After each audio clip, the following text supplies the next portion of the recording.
जय Hind friend, India और pride में आप सभी का स्वागत है। फ्रेंड्स, यहाँ पे यूजीसी नेट पेपर फर्स्ट के तहत जो सेकेंड यूनिट है रिसर्च एप्टीट्यूड से संबंधित यूनिट, उसे हम करा रहे हैं। और उसमें देखिए 451 नंबर क्वेश्चन, निम्नलिखित सूची में से उन प्रतिचयन विधियों की पहचान करनी है जिन्हें असंभाव्यता प्रतिचयन पद्धति कहा जाता है। असंभाव्यता प्रतिचयन, तो देखिए असंभाव्यता के तहत इसमें कौन सा आता है?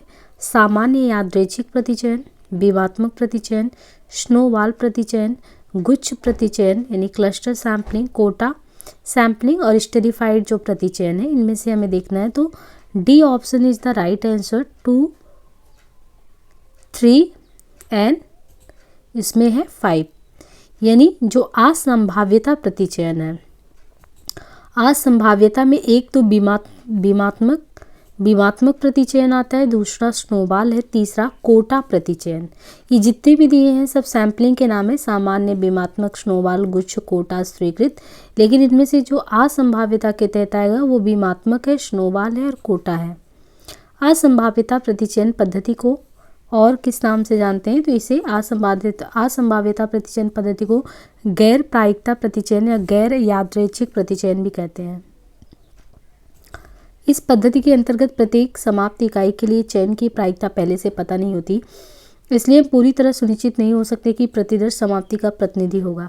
इसके साथ साथ हम चयन की प्रायिकता का निर्धारण नहीं कर सकते। असंभाव्यता प्रतिचय पद्धति के तहत निम्नलिखित प्रतिचयन विधियां शामिल हैं, जिनमें है विमात्मक प्रतिचयन, दूसरा स्नोबॉल प्रतिचयन या तुषार पिंडीय प्रतिचयन, तीसरा है कोटा प्रतिचयन या नियत मात्रात्मक प्रतिचयन, चौथा है ऐच्छिक प्रतिचयन और पांचवा है सुविधाजनक प्रतिचयन। प्रदत्त संकलन के दौरान दो बिंदुओं के बीच उत्तरदाताओं की अभिवृत्तियों में परिवर्तन को क्या कहा जाता है? तो यहाँ पे जो प्रदत्त संकलन है, प्रदत्त संकलन के दौरान दो बिंदुओं के बीच उत्तरदाताओं की अभिवृत्तियों में परिवर्तन को क्या कहा जाता है? तो ये प्रतिगमन प्रभाव कहा जाता है। प्रदत्त संकलन के दौरान दो बिंदुओं के बीच उत्तरदाताओं की अभिवृत्तियों में परिवर्तन को प्रतिगमन प्रभाव कहा जाता है। दूसरे शब्दों में किसी प्रश्नावली के प्रत्युत्तर में अभिवृत्ति की केवल अभिव्यक्ति उत्तर देने वाले को सोचने और पक्ष परीक्षण के समय अपने दृष्टिकोण को बदलने का कारण बन सकती है। इस प्रभाव को प्रतिगमन प्रभाव कहते हैं।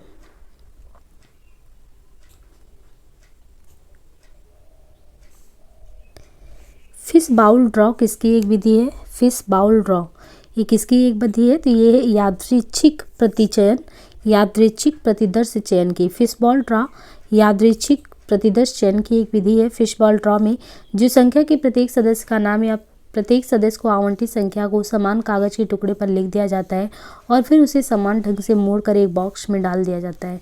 फिर उस बॉक्स से एक एक करके वांछित संख्या में आंख बंद करके या उस पर पट्टी बांध करके कोई व्यक्ति कागज के टुकड़े को निकालता है तथा निकाल कर प्रतिदर्श यानी सैम्पलिंग का चयन करता है और इस पूरी प्रक्रिया को फिश बाउल ड्रॉ कहते हैं। देखिए, जो स्नोबॉल सैम्पलिंग होता है, स्नोबॉल सैम्पलिंग किसी सैम्पलिंग के चयन की वो प्रक्रिया है जिसमें इसका प्रयोग किया जाता है, यानी नेटवर्क का प्रयोग करते हैं। स्नोबॉल सैम्पलिंग या हिमकंदकु प्रतिदर्शन, देखिए दोनों ही नाम है इसके। स्नोबॉल या हिमकंदुक जो सैम्पलिंग है वो किसी सैम्पलिंग के चयन की वो प्रोसेस है जिसमें नेटवर्क का प्रयोग होता है, तो ये ध्यान रखना है, नेटवर्क। हिमकंदुक प्रतिदर्श एक असंभावित प्रतिदर्श है। रोबर एंड रोबर ने लिखा है कि हिमकंदुक निदर्शन वो निदर्शन है जिसमें प्रतिदर्श के व्यक्तियों से दूसरे व्यक्तियों का नाम बताने के लिए कहा जाता है और उन्हें प्रतिदर्श में सम्मिलित कर लिया जाता है और उनमें भी कुछ अन्य व्यक्तियों के नाम बताने के लिए कहा जाता है। ये क्रम तब तक चलता रहता है जब तक कि प्रतिदर्श हेतु अपेक्षित आकार के लिए वांछित सदस्य उपलब्ध नहीं हो जाते। निम्नांकित में से कौन सी प्रतिदर्श इस प्रतिचयन की प्रक्रिया अनुभाविक आगमनात्मक प्रतिमान वाले शोध रूप के लिए उपयुक्त होगी? तो ये होगा कोई भी गैर संभाव्यता आधारित प्रतिदर्श प्रतिचयन प्रक्रिया है। कोई भी गैर संभाव्यता आधारित प्रतिदर्श प्रतिचयन प्रक्रियाएं अनुभाविक आगमनात्मक प्रतिमान वाले शोध रूप के लिए उपयुक्त होंगी। शोधोद्देश्य प्रतिदर्श गैर संभाव्यता प्रतिदर्श है। इसमें शोधकर्ता अपनी अध्ययन सुविधा के लिए स्वयं चुनाव करता है, जो सीमित लोगों पर प्राथमिकता के साथ चुनाव करता है। उद्देश्य प्रतिदर्श के बारे में इनमें से कौन सा कथन इसके आशय को संसूचित करने में असमर्थ है? गुणात्मक शोध में व्यष्टियों एवं व्यक्तियों के चयन हेतु उद्देश्य प्रतिदर्श एक आधारभूत सिद्धांत नहीं है। उद्देश्य प्रतिदर्श शोधकर्ता के प्रश्नों को प्रतिदर्श चयन में अहमियत देता है। प्रतिदर्श के आकार के बारे में निर्णय लेने के लिए सैद्धांतिक संतुष्टिपरक एक उपयोगी सिद्धांत है। गुणात्मक अनुसंधान में न्यूनतम प्रतिदर्श आकार की स्वीकार्यता के बारे में काफ़ी मतभेद है। देखिए, स्व उद्देश्य प्रतिदर्श के बारे में कथन गुणात्मक शोध में व्यष्टियों एवं व्यक्तियों के चयन हेतु स्व उद्देश्य प्रतिदर्श एक आधारभूत सिद्धांत नहीं, इसके आशयों को संशोधित करने में असमर्थ है। प्रत्येक प्रतिदर्श किसी न किसी उद्देश्य को सामने रखकर तैयार और प्रस्तुत किया जाता है। प्रतिदर्श के निर्माण के साथ ही उसकी मूल्यांकन कुंजी भी तैयार की जाती है। मूल्यांकन कुंजी प्रतिदर्श के उद्देश्य के अनुरूप होनी चाहिए। इसके मूल्यांकन से नियत क्षेत्र में विद्यार्थी के उपरांत इसके परिणाम के विषय में विद्यार्थियों के साथ चर्चा की जानी चाहिए, ताकि वे स्वयं अपनी कुशलता और सीमाओं से परिचित हो पाएं। मूल्यांकन के उपरांत विद्यार्थियों को परिष्कार और सुधार के लिए स्पष्ट परामर्श भी दिया जाना चाहिए।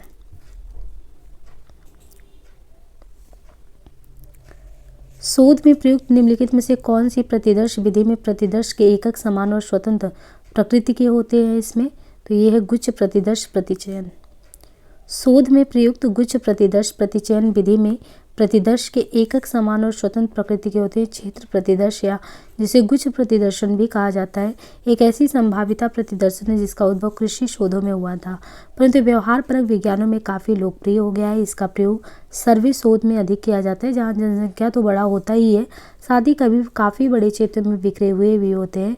कर्लिंगन ने गुच्छ प्रतिदर्शन को इसी अर्थ में परिभाषित करते हुए कहा, गुच्छ प्रतिदर्शन जिसका प्रयोग सर्वे में सर्वाधिक होता है, इकाइयों या सेटों या उपसेटों का क्रमिक यादृच्छिक प्रतिदर्शन होता है। आधारिक सिद्धांत में शोधकर्ता सैद्धांतिक संतृप्ति होने तक सैद्धांतिक प्रतिचयन के प्रयोग द्वारा डाटा संग्रहण करते हैं। इस प्रक्रिया को निम्नलिखित क्रम में दर्शाया जा सकता है। तो यहाँ पे देखिए, जो क्रम से दर्शाया जाता है, आधारित सिद्धांत में शोधकर्ता सैद्धांतिक संतृप्ति होने तक सैद्धांतिक प्रतिचयन के प्रयोग द्वारा डेटा संग्रहण करते। इस प्रक्रिया को निम्नलिखित क्रम में दर्शाया जाता है। सामान्य शोध प्रश्न, सैद्धांतिक प्रतिदर्श, डेटा संग्रहण, डेटा विश्लेषण, सैद्धांतिक संतृप्ति।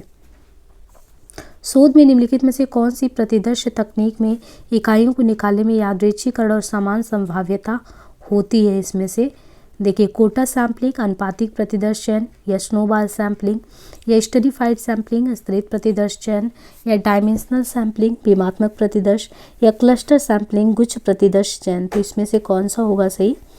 C&E option is the right answer. Stratified sampling स्तरित प्रतिदर्श और एक क्लस्टर जो गुच्छ प्रतिदर्शन है। देखिए, स्तरित प्रतिदर्श चयन और गुच्छ प्रतिदर्श प्रतिचयन संभाव्यता आधारित प्रतिदर्श प्रतिचयन तकनीक है, जिनमें किसी समग्र से प्रतिदर्श के चयन में इकाइयों को यादृच्छिकरण और समान संभाव्यता प्राप्त होती है, जबकि अनुपातिक, स्नोबॉल और प्रतिचयन विधियां जिनमें प्रतिदर्श शोधकर्ता के निर्णय और शोध के उद्देश्य के आधार पर लिए जाते हैं। संभाव्यता आधारित प्रतिचयन में समग्र के सभी तत्वों के प्रतिदर्श में चुने जाने की संभावना समान रहती है तथा प्रत्येक इकाई को चुनने की स्वतंत्रता ही इसे अधिक प्रभावकारी बनाती है। वहीं असंभाव्यता आधारित प्रतिचयन में समग्र के सभी तत्वों के प्रतिदर्श में चुने जाने की संभावना असामान्य होती है। इसे शोधकर्ता अपने शोध कार्य, लागत, समय, स्थान के आधार पर प्रतिदर्श को चयनित एवं निर्धारित करता है। परिसीमन की ये मात्रा ही इस प्रतिचयन विधि को दुर्बल बनाती है। एक महाविद्यालय के अध्यापक की कक्षा में देश से आने वालों को समस्या का अध्ययन करने की मंशा है, उस संदर्भ में किस प्रकार की प्रतिचयन प्रक्रिया उचित होगी? Stratified sampling, random sampling, purposive sampling, cluster sampling. तो कौन सा इसमें होगा? ये होगा परपोजिव सैम्पलिंग, सप्रयोजन प्रतिचयन। सप्रयोजन प्रतिचयन प्रक्रिया उचित होगी यदि कोई महाविद्यालय शिक्षक कक्षा में देश से आने वालों की समस्या का अध्ययन करना चाहता है, तो सप्रयोजन प्रतिचयन एक गैर संभाव्यता आधारित प्रतिदर्श प्रतिचयन विधि है। इसके तहत शोधकर्ता के निर्णय या उद्देश्य के आधार पर समग्र के उन सदस्यों से प्रतिदर्श लिए जाते हैं जो सटीक जानकारी दें। निम्नलिखित में से प्रायिकता प्रतिचयन प्रक्रियाओं की पहचान कीजिए। Identify the probability sampling procedure from the following: quota sampling, अनुपातिक प्रतिचयन, stratified sampling, dimensional sampling, cluster sampling, systematic sampling. अब यहाँ पे देखिए, जो स्तरीकृत प्रतिचयन, समूह प्रतिचयन और व्यवस्थित प्रतिचयन संभाव्यता प्रायिकता आधारित प्रतिचयन प्रक्रियाएं हैं। प्रायिकता प्रतिचयन प्रक्रिया में समग्र से प्रतिदर्श को लेने के लिए यादृच्छिकरण लागू किया जाता है। ज्ञातव्य कि इसमें पक्षपात नहीं होता तथा सभी के चुने जाने की संभावना बराबर होती है।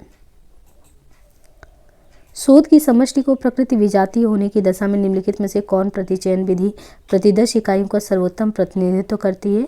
तो ये है स्तरित यादृच्छिक प्रतिचयन। शोध की समाप्ति की प्रकृति विजातीय होने की दशा में अस्थिर स्टेरिफाइड यादृच्छिक प्रतिचयन विधि प्रतिदर्श इकाइयों का सर्वोत्तम प्रतिनिधित्व करती है। अस्थिर यानी स्टेरिफाइड यादृच्छिक प्रतिचयन ऐसी प्रविधि जिसमें शोधकर्ता जो संख्या की कुछ ज्ञात विशेषताओं के अनुरूप प्रतिदर्श का चयन करने की कोशिश करता है। इसमें जीव संख्या की संरचना का पता किया जाता है।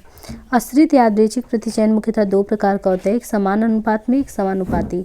सरल यादृच्छिक प्रतिचयन की सबसे उत्तम परिभाषा यही है कि यह जीव संख्या से व्यक्तियों को चुनने का ऐसा ढंग है जिसमें जीव संख्या के प्रत्येक व्यक्ति को चुने जाने की संभावना समान होती है। किसी एक व्यक्ति का चयन किसी भी तरह से अन्य दूसरे व्यक्ति के चयन से जुड़ा नहीं होता। एक महाविद्यालय का शिक्षक ये पता लगाना चाहता है कि शहरी ग्रामीण अंचल के छात्र छात्राओं की अधिगम में संलिप्तता किस हद तक वे जिस परिवार से आते हैं उसकी सामाजिक आर्थिक अवस्थिति से जुड़ी है। इस शोध परियोजना में किस चर को निराश्रित चर यानी स्वतंत्र चर अभिसंचित किया जाएगा। अधिगम में छात्र, student involvement in learning, socio economic status of the family, rural urban areas या जेंडर। देखिए, स्वतंत्र चर वो होता है जिस पर प्रयोगकर्ता का नियंत्रण होता है, जिसमें वो जैसा चाहे परिवर्तन कर सकता है, जिसके प्रभाव दूसरे चर पर भी पड़ते हैं। उपयुक्त उदाहरण में परिवार, सामाजिक आर्थिक स्थिति पर नियंत्रण रखा जा सकता है, इसे उद्दीपक चर भी कहते हैं। सूची 1 से 2 को सुमेलित करना है। सूची 1 में दिखा है sampling technique used in research, तो इसमें सिंपल रैंडम सैम्पलिंग, सामान्य यादृच्छिक प्रतिचयन, सिस्टमेटिक सैम्पलिंग यानी व्यवस्थित प्रतिचयन या डायमेंशनल यानी बीमात्मक प्रतिचयन। इसमें से इनके कार्य को देखना है। स्नोबॉल सैम्पलिंग कौन सा होता है। देखिए, सभी के क्रम से अगर देखें जो प्रतिचयन की तकनीक है, तो जिसमें सामान्य यादृच्छिक प्रतिचयन है, इसमें क्या करते हैं, सामान्य यादृच्छिक प्रतिचयन में प्रत्येक इकाई को चयनित करने के लिए समान एवं स्वतंत्र अवसर दिया जाता है। जो व्यवस्थित होता है उसमें क्या करते हैं, व्यवस्थित, तो इसमें के अंतराल से प्राप्त किया जाता है और इसका उपयोग कर इकाइयों को निकाला जाता है, जहां n कैपिटल और समग्र का आकार n प्रतिदर्श का आकार। और बीमात्मक प्रतिचयन में क्या होता है, इसमें प्रतिदर्श संरचना आरेखण से पूर्व अभिज्ञापित विभिन्न विशिष्ट लक्षणों के अनुसार इकाइयों को अभिज्ञापित किया जाता है।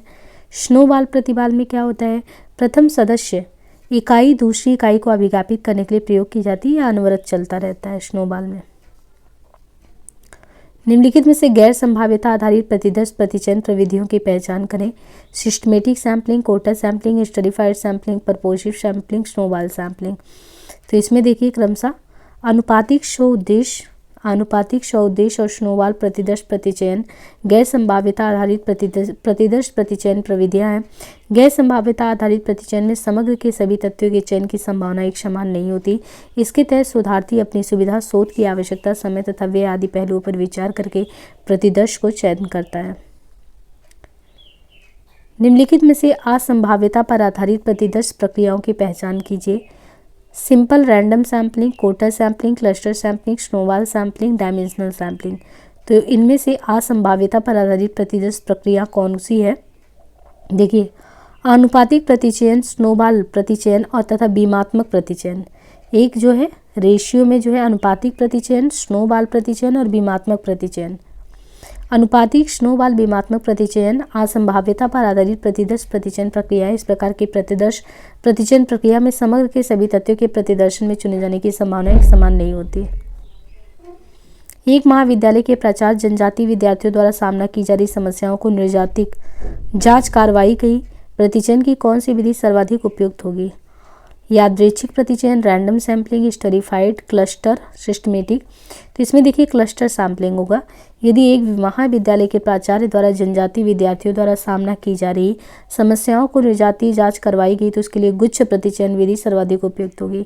यह एक संभाव्यता आधारित प्रतिचयन विधि है। इसके तहत सर्वप्रथम समग्र को गुणों के आधार पर अलग अलग समूहों में, जिसे गुच्छ कहते हैं, में बांटा जाएगा। इसके बाद इन समूह से सैंपल लिया जाएगा। आंकड़ों का चित्र में प्रदर्शन आंकड़ों की जानकारी देने की विधि है। कौन से आंकड़ों की एक बार की प्रस्तुतिकरण आकर्षक एवं प्रभावशाली तरीका। संकलित समंकों को चित्र द्वारा तुलनीय अध्ययन के लिए प्रदर्शित किया जाना। संकलित समंकों के बारे में एक सामान्य जानकारी देना या उपरोक्त सभी बातें लागू होती है। तो देखिए यहाँ पे आंकड़ों का चित्र में प्रदर्शन आंकड़ों की जानकारी देने की विधि में आंकड़ों को एक बारगी प्रस्तुतिकरण आकर्षण एवं प्रभावशाली तरीका है। दूसरा, संकलित समंकों को चित्रों द्वारा तुलनीय अध्ययन के लिए प्रदर्शित किया जाना संकलित समंकों के बारे में एक सामान्य जानकारी देता है। आंकड़े एकत्र करने के लिए और प्राथमिक एवं द्वितीयक समंकों के निर्धारण के लिए हमें क्या ध्यान रखना चाहिए। सांख्यिकीय अनुसंधान के उद्देश्य का, अनुसंधान से प्राप्त होने वाले परिणाम का, अनुसंधान के लिए दिए समय एवं उस कार्य के लिए दिए गए बजट का, उपरोक्त में से सभी। तो ये देखिए, आंकड़े एकत्र करने के लिए और प्राथमिक एवं द्वितीयक समंकों के निर्धारण के लिए हमें निम्न बातों का ध्यान रखना आवश्यक है, जिसमें सांख्यिकीय अनुसंधान के उद्देश्य का और अनुसंधान से प्राप्त होने वाले परिणाम का और अनुसंधान के लिए दिए गए समय एवं उस कार्य के लिए दिए गए बजट का।